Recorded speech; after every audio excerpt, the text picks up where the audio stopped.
We have Senator Eddie Fields here as our guest. We're going to make some announcements today of some good news.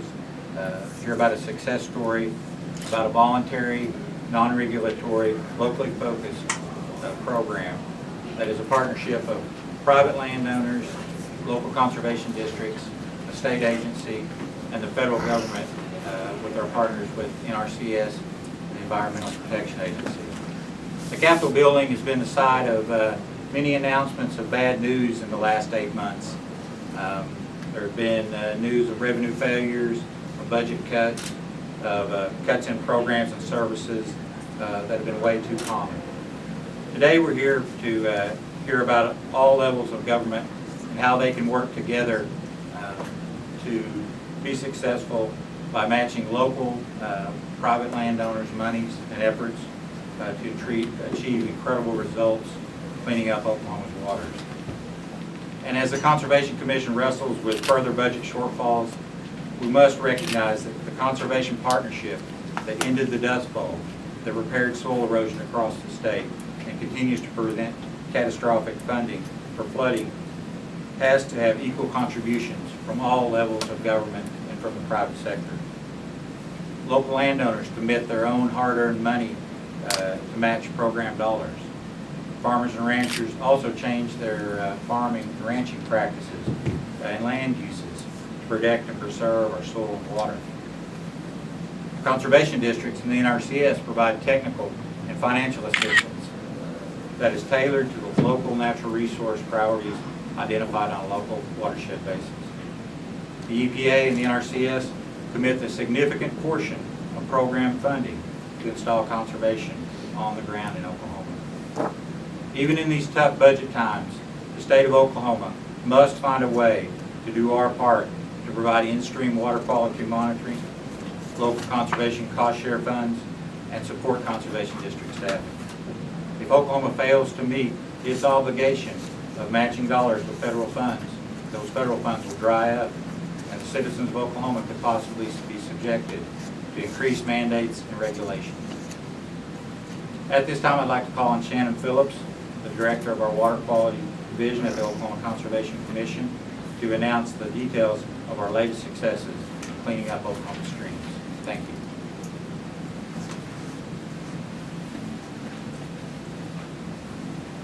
Thank you all for being here. We are pleased to announce, as Trey said, that we've verified 7 additional streams that have been removed from Oklahoma's 303D list due to the voluntary partnership among farmers and ranchers, conservation districts, USDA, NRCS, the OCC, and EPA. These 7 streams were delisted on either the 2010 or 2012 303D list. And since that time, we've collected new data to verify that they're still in good shape. They're still meeting water quality standards. That gives us confidence that these are real success stories, and now we can categorize them as such. The OCC monitors these small streams through our Small Watersheds Rotating Basin Monitoring Program. And that helps us find places where streams need some help, but also places where landowners and land managers are doing a great job of maintaining their lands to protect our natural resources. Through the conservation partnership among these landowners, USDA, districts, the OCC, and EPA, we work with landowners to address their resource concerns through these voluntary conservation programs, where we install conservation practices such as conversion to no-till, or grazing management improvement, or even streamside buffers. Then we use this monitoring program to capture the places where these practices have been successful and has resulted in improved water quality. In the majority of these systems, NRCS and the local conservation districts utilize harm bill programs and the OCC's locally led cost share program to solve these water quality problems. But in the segments of Stillwater Creek and Honey Creek, we were fortunate also to have EPA 319 dollars as well as the OCC's priority watershed funding, which is provided through revenues from the energy industry in Oklahoma. These new stories bring Oklahoma to a total of 55 non-points for success stories, which are places, again, where voluntary conservation programs have resulted in water quality improvement. Only one other state in the nation has more success than Oklahoma when it comes to the number of segments. However, when you consider that the majority of waters in the U.S. are polluted by non-point source pollution, which is when runoff from rainfall events carries pollutants to streams, That means that these, we correct those impairments by working with land managers on the land that drains to those streams. Oklahoma's non-point source success stories drain more than 3.9 million acres in the state, which is about a little less than 9% of the state. But that's more than 1.5 million acres than the watersheds in any other state. And so that means that Oklahoma has effectively addressed water quality problems on more land in its state than any other state in the nation has. And to highlight those streams, we are talking about Main Creek, which is in Major and Woods County, which has been delisted for too much turbidity and E. coli bacteria. A segment of Stillwater Creek in Payne and Noble County, which has been delisted for turbidity. Delaware Creek in Osage and Tulsa County, again delisted for turbidity. Honey Creek in Delaware County, delisted for E. coli. Caney-Boggy Creek in Hughes, Cole, and Pittsburgh County, delisted for turbidity.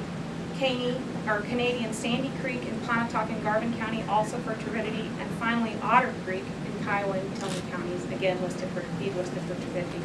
So again, these are streams from all over the state with different kinds of water quality problems, all different kinds of land use, where we use voluntary conservation programs to solve water quality problems.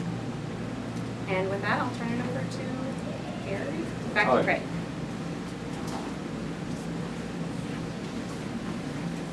I'd also like to recognize Representative Jim Goody, who's here from the southwestern part of the state, down near Lawton.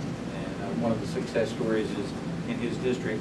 Would either of you like to say a few words, or? Sure. Okay. Sure. Thank you all. I'd just like to say that in Southwest Oklahoma, water and water quality is very valued. Probably like no other place in Oklahoma. We know what it's like to be without water. Farmers and ranchers, that they have a pretty tough time when water is scarce.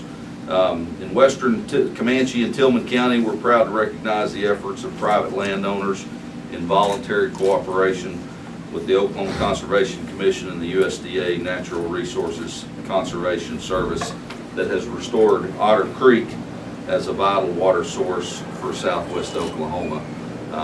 We know what that means, and we're proud of the fact that private landowners can get together and work with our conservation services and bring back a valuable resource that once was damaged and now is made whole.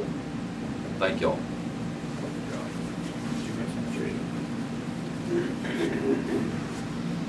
Well, I think it's a great success story. You look at what's happening across the state, especially in Osage County. You know, it's the public and private partnership we have across the state with conservation districts, conservation commission, USDA, and EPA. Because when we move the state forward in water quality, water is probably our most major vital resource in this state. And how we take care of it and how we've been able to make great improvements is just a great success story for the state as a whole, and the farmers and ranchers. A great success story. My family came to this state in '52, have been a cooperator in Osage County Conservation District since then, and so it's very proud to see that we've made great strides in progress moving the state forward in water quality. And congratulations, Conservation Commission.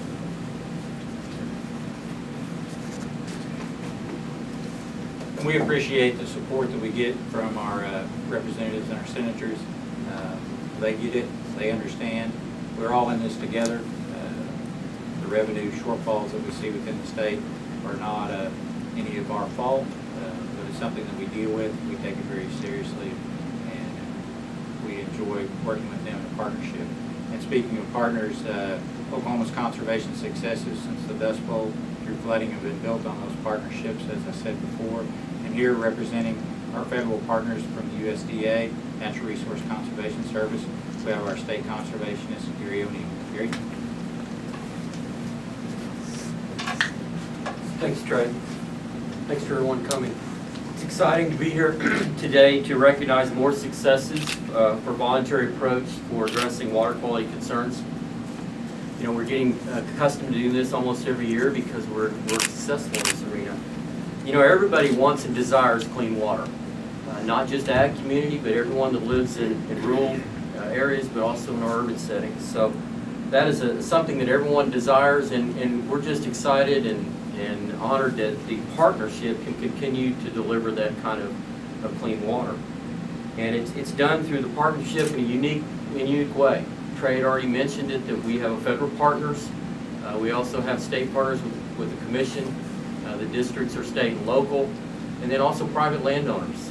Private landowners contribute their resources, their time, and efforts to make those needed changes that results in clean water downstream. From NRCS, we do provide some financial resources through Farm Bill programs, Environmental Quality Incentives Program, EQIP, Conservation Stewardship Program, CSP, also the Agricultural Easement Program, the Conservation Easement Program. All three of those programs are available to farmers and ranchers to help offset some of the costs for applying conservation practices and systems. Last year in Oklahoma, we had over $70 million available in those programs to provide for farmers and ranchers.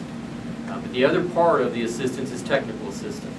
NRCS, conservation districts, and OCC staff work with those farmers to provide alternatives, solutions for them, give them technical advice and help to make those kind of changes. And that is an important component and one that we've used since the start of our partnership. Giving them some ideas, helping them through the process, and then wanting to make improvements to their land, we'll go ahead and make those improvements. So it is a partnership that proves it will work. And it's a voluntary way, and that's the best way to do that. Partnership has made an effort in the last few years to talk to farmers about soil health systems. We think there's some great value in looking at things that are involved in those kind of systems, whether it's no-till tillage practices, whether it's cover crops, crop rotations. Those kind of things are going to have some impact on water leaving a farm. Anytime you can hold water that falls on a farm and keep it out of the stream, keep the sediments that are attached to that water, you're going to have some real positive impacts downstream. And we think those soil health systems are going to lead to even more successes in the future. So we're excited about some of the things that's being done and some of our innovative farmers showing the way in the Southern Plains. NRCS is proud to be part of the Oklahoma Conservation Partnership. We applaud the state of Oklahoma for supporting OCC, the conservation districts. The funding that's provided for monitoring is critical and vital to be able to talk about successes. If you can't prove and show data, then you can't measure and show that you've had success. Without this support of staff, monitoring, and state cost share, these type of successes wouldn't be happening in our great state. Lastly, I applaud our farmers and ranchers who have a strong conservation ethic, leading all the way back to the Dust Bowl. Our farmers are always willing to step up, make the needed investments in their land, and because of that, we've been able to talk about successes that impact everyone that lives in our great state. So, again, I'm excited that NRCS is a part of that, and will continue to support and be part of the effort here in our state. Thank you. Thank you, Gary. And we would be glad to answer any questions at this time, or Shannon and Gary and myself will be available afterwards if you'd like to sit down and have a conversation. But we appreciate everybody coming here today. We appreciate our senators representatives being here. And if there are any questions, we'd be glad to take them.